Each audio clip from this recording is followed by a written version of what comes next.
Have you ever come across a piece of furniture that is too beat up to use but too beautiful to throw it away? This cabinet here is definition of that. The legs don't sit on properly, there's glass missing, there's cracks in the top. It's an absolute disaster, but I can see the potential that it has, and I can't wait to turn it into something truly beautiful.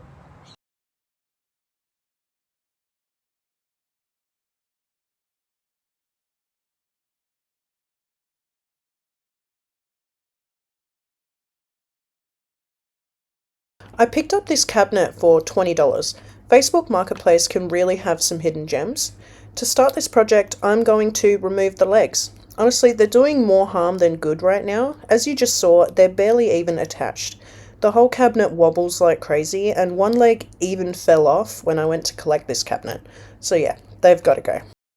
Unfortunately, I think these legs are beyond saving. Getting them functional again would take a lot of work, and honestly, I just don't think it's worth the effort. Plus, I can grab a brand new set for under 20 bucks, so in my head, that's a no-brainer. Next, I went ahead and took off the doors. In their current state, they're actually pretty dangerous, and I'd rather remove that hazard right away. Then it was time to remove all the trim around the glass panels. At first I did try to be careful so I could keep them intact, but it didn't take me long to realise how brittle they were. Some pieces actually crumbled in my hands, so I made the call to replace those as well. I really wanted to restore this cabinet back to something close to its original condition, but the deeper I get into it, the more I realise this won't be a true restoration, and it's turning more into an upcycle project instead. It's a bit of a bummer, but sometimes that's just how things go. And now that the cabinet is basically a shell, I moved on to removing all the hardware and the trim and glass from the doors. Most of the metal on this piece, roughly 80% of it, was rusted, so pulling out screws and nails turned into way more of a struggle than it should have been. You take me there. You make me better. When I hold your hand, I leave the ground. Hey, you promised me, you said forever. Now it's you and me against the world. You and I. And now I'm giving the hardware a little bath in some oxalic acid. It's pretty effective at breaking down rust. I'm still on the fence about reusing these hinges. One of them is pretty bent, but I tossed them in anyway just in case I did decide to keep them. I decided the best approach with this cabinet was to sand each piece one by one and take care of any repairs as I went. If I sanded everything first and then came back to fix things, I knew there was a good chance I'd miss something. And doing it this way, I could spot and handle every issue right away. And trust me, there was a lot. Almost every panel or part needed some sort of repair.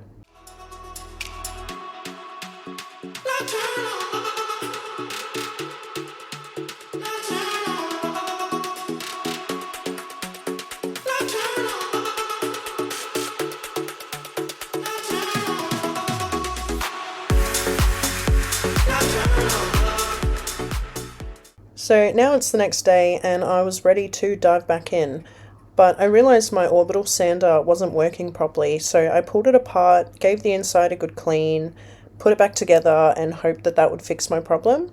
Spoiler, it didn't. So that meant I had to go to the tool shop and buy a new one. And with that pit stop out the way, I got back into it. I finished sanding and repairing the second door, moved on to the cabinet shell. The top was in pretty rough shape. I'm definitely guessing this cabinet was stored outside for a period of time because there was water damage and warping on just about every piece. But the top was definitely the worst of it.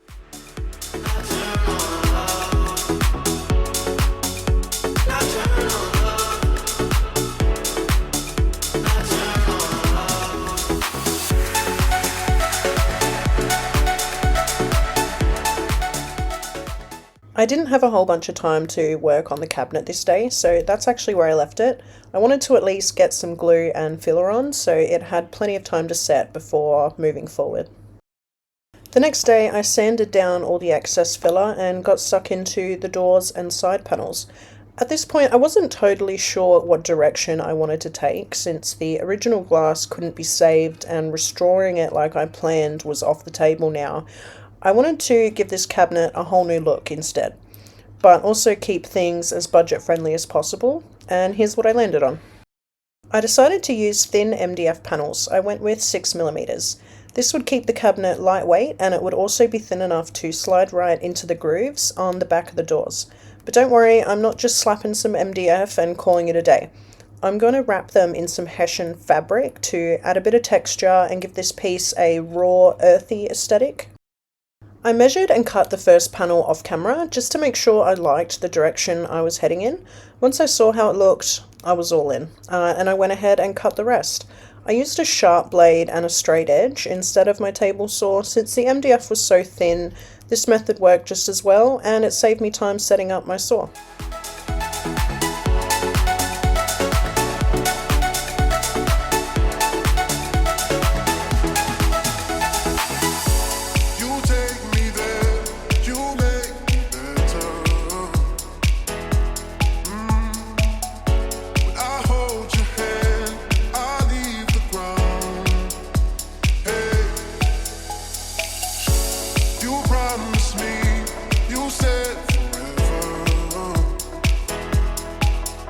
Now it's you and me against the world, you and I.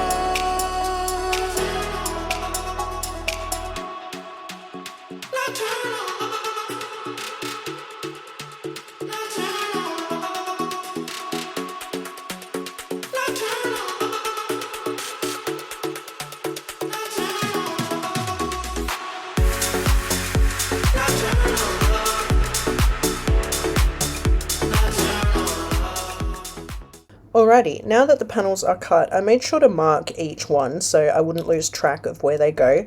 You'd think the measurements would all be the same, but of course, they weren't. So labeling everything was definitely the smart move so I could avoid a headache later on.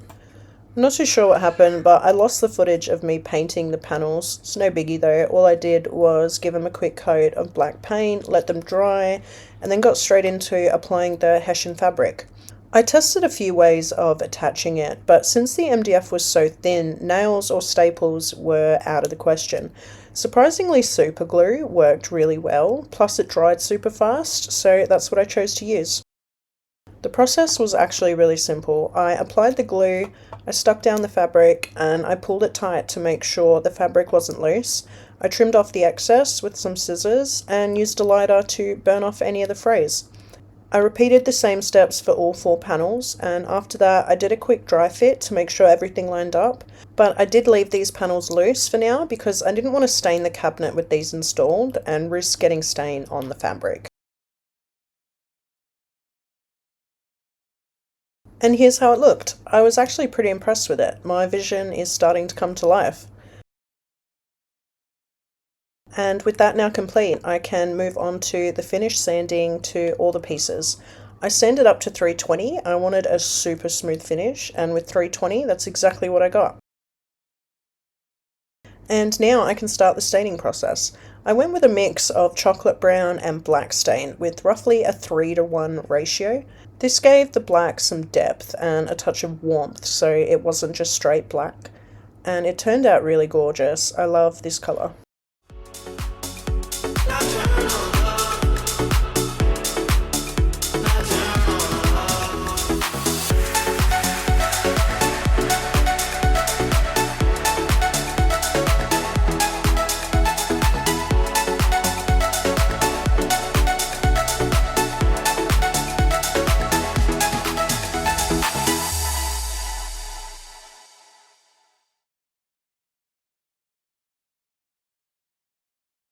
With the cabinet and doors now done, it was time to move on to the new shoes.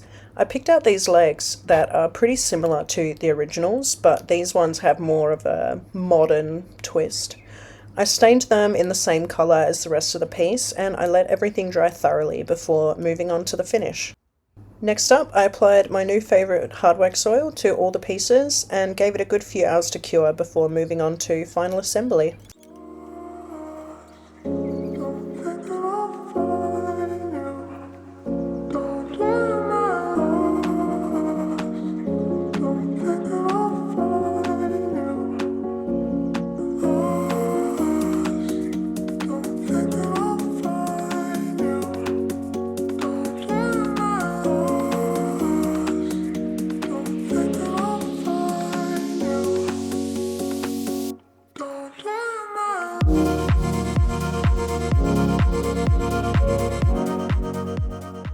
Now I can start putting this cabinet back together.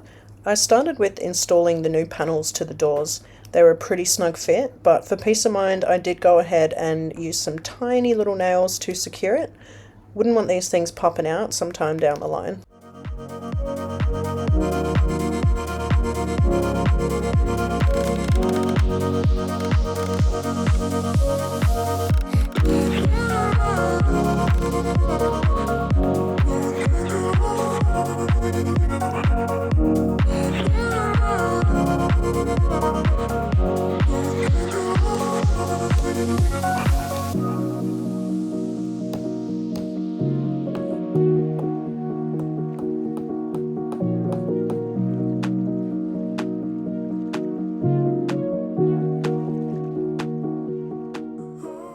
With the panels now attached, I start installing the hardware. I started with the door hinges because at this stage I wanted to leave the side panels off so I could install the doors a bit easier. I tend to struggle with doors, especially getting everything lined up perfectly. It always seems to take me longer than it should, but I guess I just want it done right, and that's not necessarily a bad thing.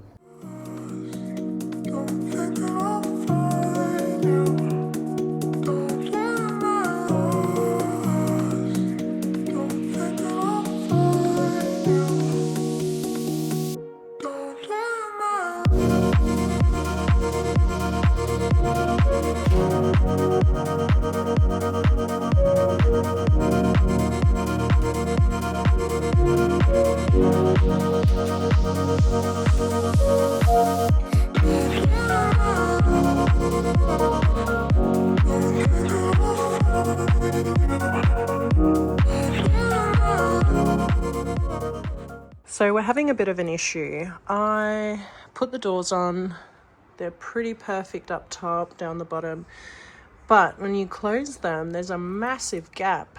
And I even went back on my footage to see if I did that or it was like that already.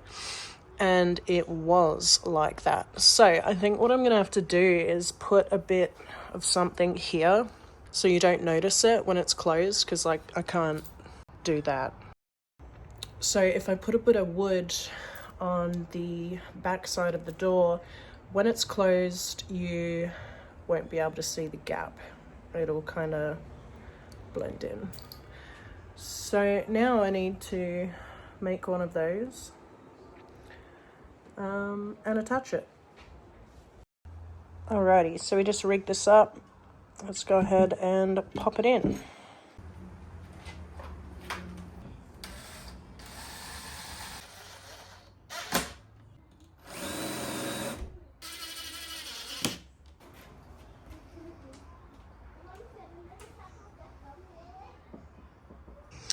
So obviously the gap is still there, but at least you can't see through the cabinet now.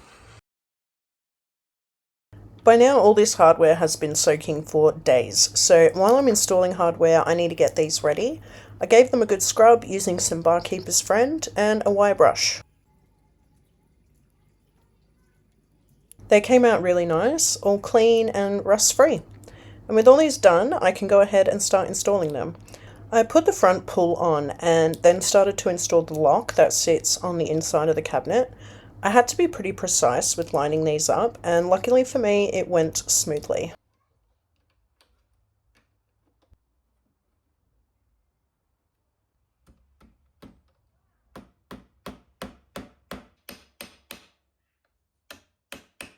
I bought these from my local Bunnings.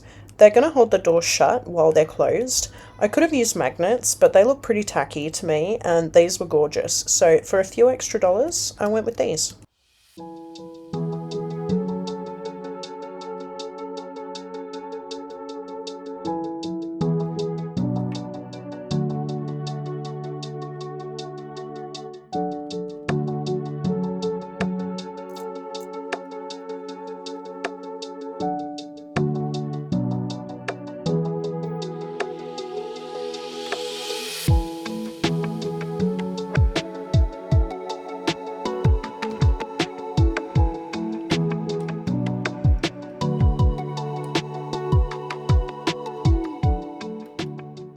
And quick shout out to my man for helping me trim these bolts. We did end up using the multi-tool though, the saw was taking way too long. And now with the bolts trimmed shorter, I was ready to install the new shoes. I had to screw the fronts on a little wonky so I could use all 3 screw holes, but since the legs are round, you won't notice this once it's upright.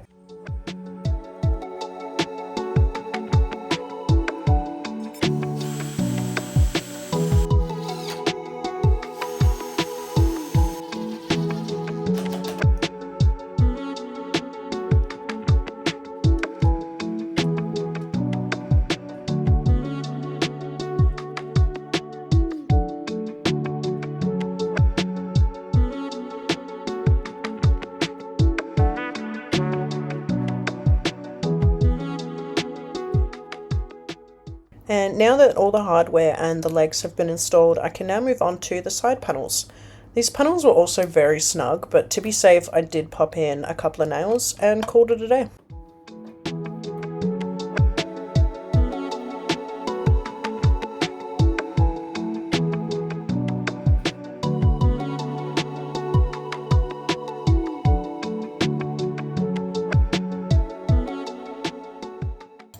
And now for the final piece of the puzzle, the shelves. The originals were so warped and beyond saving, so I picked up a couple of thick MDF sheets. I could have used plywood or something along those lines, but the MDF was actually the most cost effective, so that's what I went with, and I cut 4 new shelves.